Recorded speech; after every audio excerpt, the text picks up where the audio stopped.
Hi guys. So I don't know how many of you are watching. This is kind of an impromptu video. I just wanted to go over really quickly because I have to hurry a little bit. I've got student conferences today with my kids' teachers, so I want to go over a few points that I have and specific places that they violate our Constitution, as well as our HIPAA laws, and an amendment proposal to the Kennewick City Municipal Code to protect the city of Kennewick and our residents from this disgusting violation of the United States Constitution. So the first point that I have, and really the one that I'm focusing in on right now for tonight, is going to be Section 8, Paragraph 1 of 1639 is amended to include those authorized to conduct background checks, including our health and mental health records. It's amended to include the two little words, the state. Now, the state, if you think about it, there's no definition in 1639, first of all, so it's a very broad term. The state can include any elected state officials, including the governor, the Secretary of State, the Attorney General, and any and all staff that they have, as well as anyone they designate to go over these background checks for them. Now, many of you are already aware that there is no specific time frame as to when these background checks will happen. Once you sign an application for a firearm under 1639, you will be signing a waiver of confidentiality. The language is actually that, a waiver of confidentiality, meaning you give up all of your rights to privacy. All right? Now, those two little words give the state officials, the people we elect, the people that, well, not all of us, but the people that are elected to those offices now have the right to policing authority over the citizens, picking and choosing who has the right to bear arms and who does not, at their discretion at any time after you sign the application. So that's my main point. Now I'm going to go into what amendments on the Constitutional Bill of Rights are violated and exactly how. Amendment number 1, the right to freedom of speech, petition government for regressive grievances, and peaceably assemble. All right? So, that the word abridged is used in that amendment. Abridged means curtailed, stopped, or ended, or not allowed. It is that amendment is curtailed by 1639 in the following way. The addition of the words "the state" in Section 8, Paragraph 1 now gives those in positions of power authority to make determination of who should and should not bear arms. The elected officials of our government should and do not have the right or medical training or credentials to make that determination. This is a direct violation because it means that at any time a state official can investigate a person and revoke their right to bear arms as they see fit.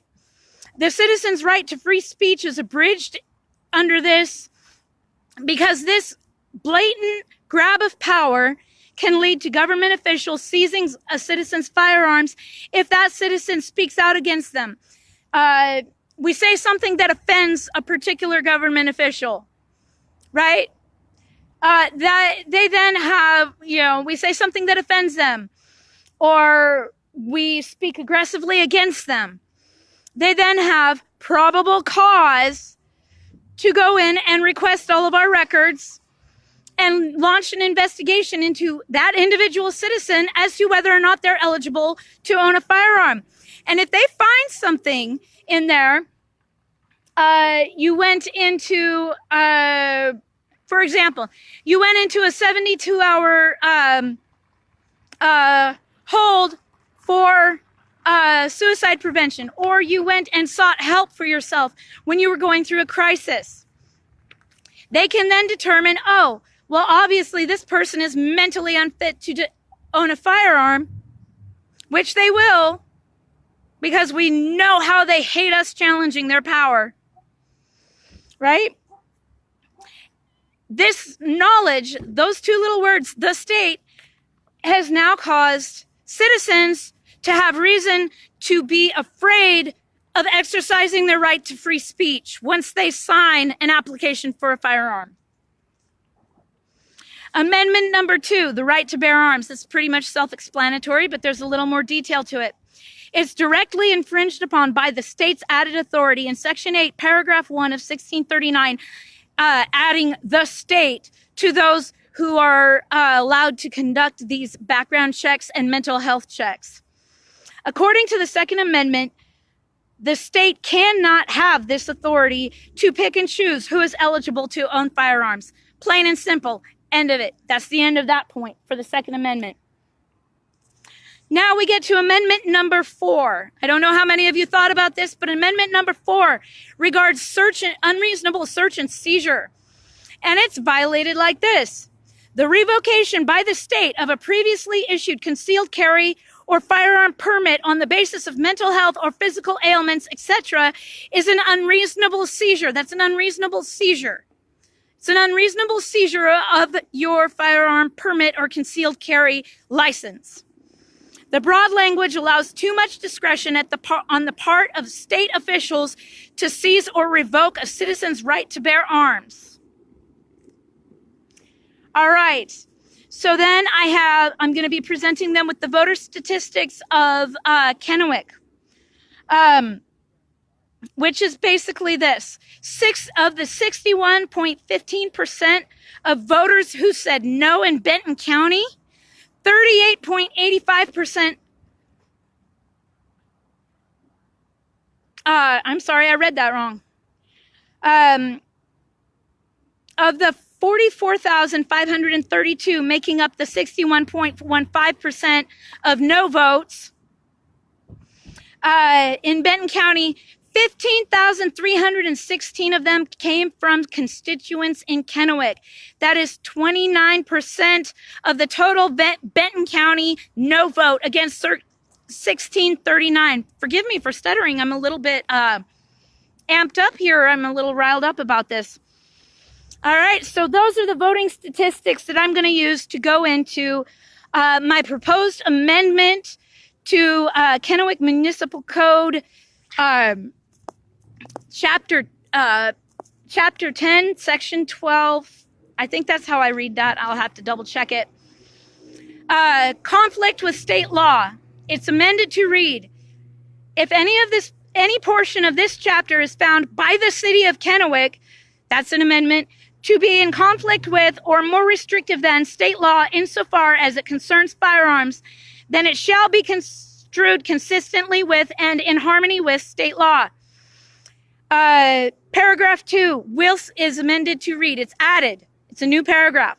If state law is found by the city of Kennewick or its constituents to be in conflict with the Constitution of the United States as it pertains to the Bill of Rights or the Washington State Constitution, Article 1, Section 24, then in accordance with the 2nd, 1st, and 4th Amendments, and to preserve the constitutional rights of the people, the city of Kennewick will not uphold, enforce, or enact any such law until all of the following occur.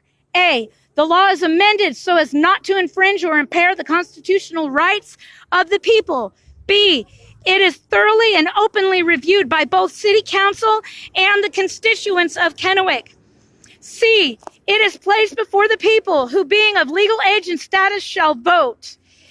D, it is passed through a majority vote consisting of 70% or more of legal voters.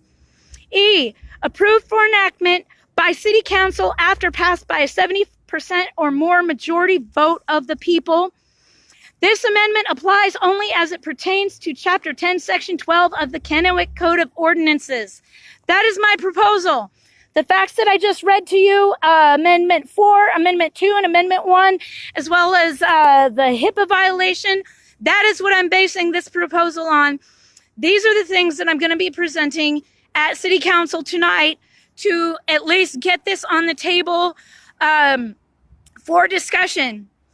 I appreciate you guys watching. I share the heck out of this. I would really love to have some backing from our local Kennewick residents at the City Council meeting tonight at 6:30 p.m.